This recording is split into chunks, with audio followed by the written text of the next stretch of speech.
Operation ಸಿಂಧೂರ ಬಗ್ಗೆ ಮಾಜಿ ಸಚಿವ ಶ್ರೀರಾಮುಲು ಹೇಳಿಕೆ ನೀಡಿದ್ದಾರೆ. ಅಧಿಕೃತ ಪೇಜ್ನಲ್ಲಿ ಶಾಂತಿ ಮಂತ್ರ ಜಪಿಸಿದ ಕಾಂಗ್ರೆಸ್ ಬಗ್ಗೆ ಪ್ರತಿಕ್ರಿಯೆ ನೀಡಿದ್ದಾರೆ. ಕಾಂಗ್ರೆಸ್ ಅವರೆಲ್ಲ ಹುಚ್ಚರು, ಅವರೆಲ್ಲ ನುಗ್ಗಿ ಹೊಡೆಯುತ್ತಿದ್ದಾರೆ. ನಮ್ಮ ಹೆಣ್ಣು ಮಕ್ಕಳ ಸಿಂಧೂರವನ್ನು ಕಸಿದುಕೊಳ್ತಿದ್ದಾರೆ. ಅವರಿಗೆಲ್ಲ ತಲೆ ಕೆಟ್ಟಿದೆಯಾ? ಇದು ಗಾಂಧಿ ಕಾಲವಲ್ಲ. ಗಾಂಧಿ ಕಾಲ ಇತ್ತು. ಹಿಂಸೆ ಮೂಲಕ ಸ್ವಾತಂತ್ರ್ಯ ಪಡೆದುಕೊಳ್ಳುವ ಫಂಡಮೆಂಟಲ್ ಇತ್ತು. ಇವರ ಫಂಡಮೆಂಟಲ್ ಬೇರೆ. ಇವರೆಲ್ಲ ನಾಲಾಯಕ್ ಮಂದಿ ಅಂತ ಹೇಳಿದ್ರು. ಇನ್ನು ಸರ್ವಪಕ್ಷ ಸಭೆಯಲ್ಲಿ ಒಪ್ಪಿಗೆ ಇದೆ ಅಂತಾರೆ. ಇಲ್ಲಿ ಮುಖ್ಯಮಂತ್ರಿಗಳು ಯುದ್ಧ ಬೇಡ ಅಂತಾರೆ. ಏನು ಅರ್ಥ ಇದು ಅಂತ ಪ್ರಶ್ನಿಸಿದ್ರು. ಇವರಿಗೆ ನಾಚಿಕೆ ಮಾನ ಮರ್ಯಾದೆ ಇದೆಯಾ? ಉಗ್ರರನ್ನ ಮಾತ್ರ ಹೊಡಿತಾ ಇದ್ದಾರೆ. ಸಾರ್ವಜನಿಕರಿಗೆ ಯಾರು ತೊಂದರೆ ಮಾಡ್ತಿಲ್ಲ. ದೇವನಹಳ್ಳಿಯಲ್ಲಿ ಮಾಜಿ ಸಚಿವ ಶ್ರೀರಾಮುಲು ಹೇಳಿಕೆ ನೀಡಿದ್ದಾರೆ.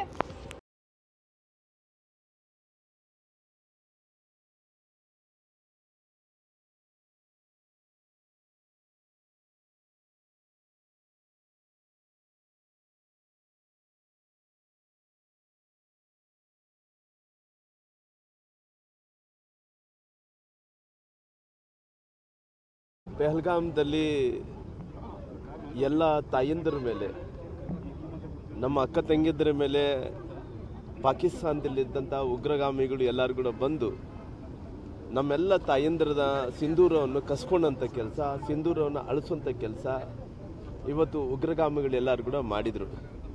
ಮಾಡಿದ ನಂತರ ಎಲ್ಲೋ ಒಂದು ಕಡೆ ಪ್ರತೀಕಾರವನ್ನು ತೀರಿಸಲೇಬೇಕಾಗಿತ್ತು. ಯಾಕಂದರೆ ಇವತ್ತು ಈ ಭಾರತ ದೇಶದಲ್ಲಿದ್ದಂಥ ಎಲ್ಲ ಮಹಿಳೆಯರನ್ನು ಸಿಂಧೂರವನ್ನು ಅಳಿಸಿದಂಥ ಉಗ್ರಗಾಮಿಗಳಿಗೆ ಒಂದು ತಕ್ಕ ಪಾಠವನ್ನು ಕಲಿಸಬೇಕು ಅನ್ನೋಂಥ ಕಾರಣದಿಂದ ಇವತ್ತು ದೇಶದ ಪ್ರಧಾನಮಂತ್ರಿಗಳಂಥ ನರೇಂದ್ರ ಮೋದಿಜಿಯವರು ಒಂದು ಎಚ್ಚರಿಕೆ ಗಂಟೆಯನ್ನು ಕೊಡೋಂಥ ಕೆಲಸ ಕೂಡ ಮಾಡಿದ್ದಾರೆ.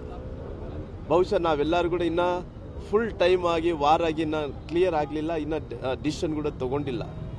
ಎಲ್ಲೆಲ್ಲಿ ಉಗ್ರಗಾಮಿಗಳಿದ್ದಾರೋ, ಟೆರರಿಸ್ಟ್ ಇದ್ದಾರೋ ಅಲ್ಲೆಲ್ಲ ಕೂಡ ದಾಳಿ ಮಾಡೋಂಥ ಕೆಲಸ, ಟೆರರಿಸ್ಟನ್ನು ಉರುಳಿಸೋಂಥ ಕೆಲಸ, ಟೆರರಿಸ್ಟನ್ನು ಹೊಡೆಯೋಂಥ ಕೆಲಸ ಆಗ್ತಾ ಇದೆ. ಹಂಗಾಗಿ ಬಹುಶಃ ರಕ್ಷಣಾ ಮಂತ್ರಿಗಳು, ಗೃಹ ಮಂತ್ರಿಗಳು, ಪ್ರಧಾನಮಂತ್ರಿಗಳು ಎಲ್ಲರೂ ಕೂಡ ಇದು ಫುಲ್ ಟೈಮ್ ಆಗಿ ವಾರ್ ಯಾವ ರೀತಿಯಲ್ಲಿ ನಡೆಸಬೇಕನ್ನೋಂಥ ಚಿಂತನೆಯನ್ನು ಕೂಡ ಮಾಡ್ತಾ ಇದ್ದಾರೆ. ನಾವೆಲ್ಲರೂ ಕೂಡ ಪ್ರಧಾನಮಂತ್ರಿಗಳ ಜೊತೆಲಿ ಇರ್ತೀವಿ. ಪ್ರಧಾನಮಂತ್ರಿಗಳ ಜೊತೆಲೇ ಇವತ್ತು ದೇಶವನ್ನು ಮುಂದುವರಿಸ್ಕೊಂಡು ಹೋಗ್ತೀವಿ. ಅಲ್ರಿ, ಅವರೆಲ್ಲ ಬಂದು ನುಗ್ಗಿ ಹೊಡಿತಾ ಇದ್ದಾರೆ. ನಮ್ಮ ಹೆಣ್ಮಕ್ಳು ಸಿಂಧೂರವನ್ನು ಕಸ್ಕೊತಾ ಇದ್ದಾರೆ. ಅವ್ರಿಗೇನೋ ತಲೆ ಕೆಟ್ಟಿದೆ. ಇವತ್ತು ಶಾಂತಿ ಮಂತ್ರವನ್ನು ಜಪಿಸೋದು ಇವತ್ತು ಗಾಂಧಿ ಕಾಲ ಅಲ್ಲ ನೋಡ್ರಿ. ಇದು ಗಾಂಧಿ ಕಾಲ ಇತ್ತು. ಅಹಿಂಸದ ಮೂಲಕ ನಾವು ಸ್ವಾತಂತ್ರ್ಯವನ್ನು ಪಡ್ಕೋಬೇಕಂದೇಳಿ ಗಾಂಧಿ ಫಂಡಮೆಂಟಲ್ಸೇ ಬೇರೆ ಇತ್ತು. ಇವರು ಫಂಡಮೆಂಟಲ್ಸ್ ಏನಿದ್ದಾರೆ ಇವತ್ತೆಲ್ಲ ಕೂಡ ನಾಲ್ಕು ಮಂದಿ ಇದ್ದಾರೆ. ಇವತ್ತು ಅಹಿಂಸದ ಬಗ್ಗೆ ಇವತ್ತು ಇವರು ಮಾತಾಡ್ತಾರೆ. ಅಲ್ಲಿ ಉಗ್ರರೆಲ್ಲರೂ ಕೂಡ ಹೊಡೆದಾಗ್ತಾ ಇದ್ದಾರೆ. ಇವರು ಈ ರೀತಿಯಲ್ಲಿ ಯಾವ ರೀತಿಯಲ್ಲಿ ಅಂದರೆ ಅಲ್ಲಿ ಸರ್ವಪಕ್ಷದಲ್ಲಿ ಒಪ್ಪಿಗೆ ಕೊಡ್ತಾರೆ. ಏನೇ ಮಾಡಿದ್ರೆ ಸಪೋರ್ಟ್ ಮಾಡ್ತೀವಿ ಅಂತಾರೆ. ಇವರು ಮುಖ್ಯಮಂತ್ರಿಗಳಂತಾರೆ ವಾರ್ ಮಾಡಬೇಡ ಅಂತಾರೆ. ಇವ್ರು ಇವತ್ತು ಬಂದು ಇನ್ನೊಂದು ರಾಗ ಆಡ್ತಾರೆ ಅಂದರೆ ಏನು ಅರ್ಥ ಐತಿ? ಏನನ್ನು ನಾಚಿ ಮಾನ ಮರ್ಯಾದೆ ಇದೆ. ಅಲ್ರಿ, ಎಲ್ಲಿ ಉಗ್ರಗಳಿದ್ದಾರೆ ಅವ್ರನ್ನೇ ಹೊಡಿತಾ ಇದ್ದಾರೆ. ಇವತ್ತು ಯಾರು ಸಾರ್ವಜನಿಕರ ಮೇಲೆ ತೊಂದರೆ ಮಾಡ್ತಾ ಇಲ್ಲ.